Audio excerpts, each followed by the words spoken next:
I broke my shoulder playing for England at the start of that season, so I missed the first sort of 10 or 15 games, which was a major blow.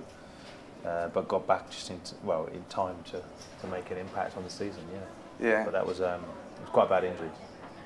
It's your shoulder, wasn't it? Yeah. Just went over the top of somebody. And unfortunately, I fractured it in the game before, and had some pain, but we didn't know. But I never even had an X-ray. I should really have gone for an X-ray. And then, of course, it's sheared off completely in the next game. So it was I think if I was a rugby player, I don't think I'd have been playing. It might have finished my career, but unfortunately, I'm not a rugby player. Some people might have thought I was better suited to that. I think the season before that, Arsene Wenger had just come in for 6 months or so, and we were very close second, weren't we? We finished third, same points, and so we knew there was a change happening, and we knew that there would be some improvement. So no, it wasn't. Of course, it was a major shock to ultimately go on and win the league because we were some number of points behind Manchester United. But I just remember that it was like we just got on a train, and it was just like nothing was going to stop us. And there was such a belief amongst the group. I think the very first time I think you looked around the dressing room and saw real quality players everywhere, and you could virtually have gone to war with that group. If you look back and you think of Manny Petit, great player in midfield, Patrick Vieira. Patrick for me was the real sort of catalyst of the way that the brand of football they wanted to play, because he just had to have the ball, and he never gave it you back. And Bergkamp, another one, made things happen. And of course, then you had a succession of strikers, Ian Wright and Elka as well. So great players. I remember Overmars getting the ball when he first came and just having a giggle to myself, having had a look at him in pre-season training, that this guy's just going to destroy you, and that's what he did. He moved from one side of the pitch to the other so quickly, it was almost as if someone had picked him up and put him there. He did it without you seeing. Ian Wright scoring his record number of goals, and then Anelka. You see the Anelka now, but we always felt that what an outstanding player, the best 17-year-old striker I've ever seen. Just phenomenal. This was 3-2 against Man United at Highbury. Do you remember that game? You weren't playing. Again, I was injured that game, wasn't I? Yeah. I'd come back, but I got a hamstring injury.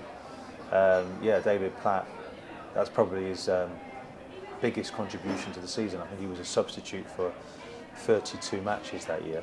Was he? He was, I think he came on in virtually every game and played his part, and that was a very important goal for us.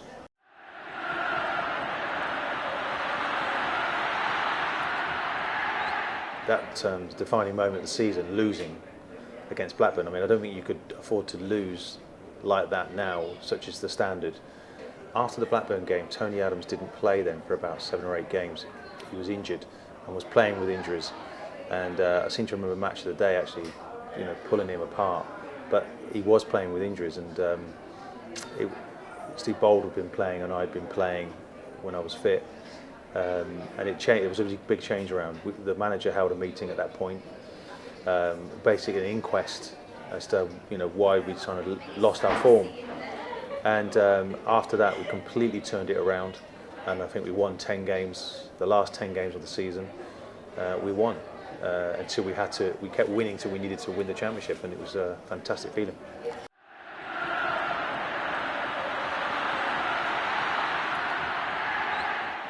In fact, it was my through ball, but I think Borough, the assistant manager, said it was a lucky kick forward, but I tried to pick him out. I wasn't sure if Gary Neville was playing that day, because I know that he was almost unplayable on the occasion. Overmars, he had 2 or 3 good chances and stuck one of them away, and what a top player he was. I mean, a lot of Arsenal fans say that when you beat Manchester United at Old Trafford, that was when they actually started to believe, hold on a minute, we could actually win the league here. Yeah, it was, again, you look back over a season and you have to do well. We had to win there. Normally you go there, you're looking for a draw perhaps, or, we always play to win. But if we hadn't have won, it would almost been over. And so we were a number of points behind. We started to close the gap, and suddenly they were looking over their shoulder.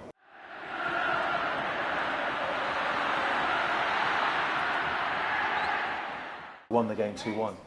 And I remember thinking in the last 10 minutes, it was a long 10 minutes. I think we won 1-0. We won 1-0. 1-0, that's right. 1-0. It was a Christopher Ray long-range right. shot, and it was a long 10 minutes waiting for that result to come through. But you know, a lot of us were sent off in those days, and it wasn't unusual for an Arsenal player to be sent off. They were quite physical, and I think Sam Allardyce fancied his chances against us. Always said a lot in the press, and we just relished the chance to play against them. Did you always relish the physical battle? I didn't mind that side of the game.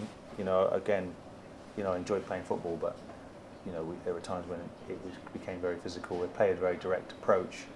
You have to expect that, and you have to meet that head on, and you have to have players that can cope with that. And you know, we felt we could cope with that at the back. I don't know.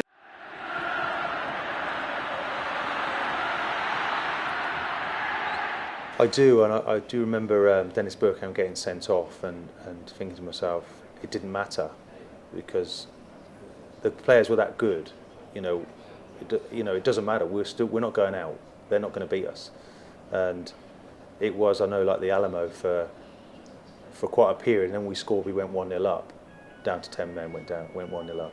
They scored, I think, in the 88th minute, and the game went to extra time. And again, it was, well, they're not going to beat us, and they didn't. And we went on through on penalties, and the guys who took those penalties were mostly substitutes. Yeah. So it just showed you what could be achieved. I mean, they were a decent team, West Ham.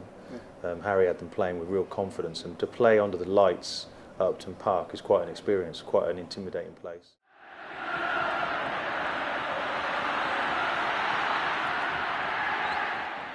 We somehow, having won in those days, it's back like that again. The showpiece game is the cup final, the last game of the season. We'd already won the league.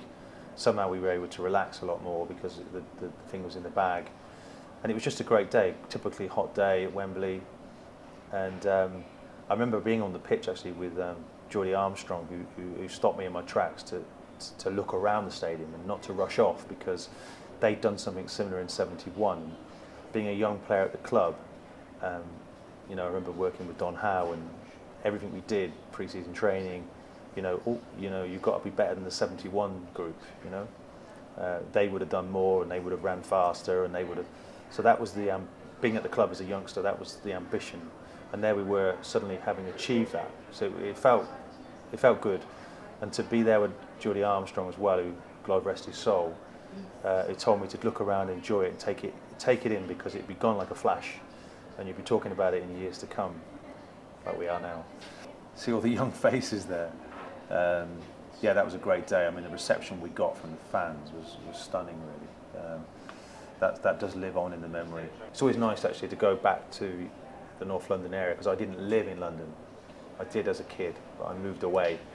And to go back and see the fans like that was a great day.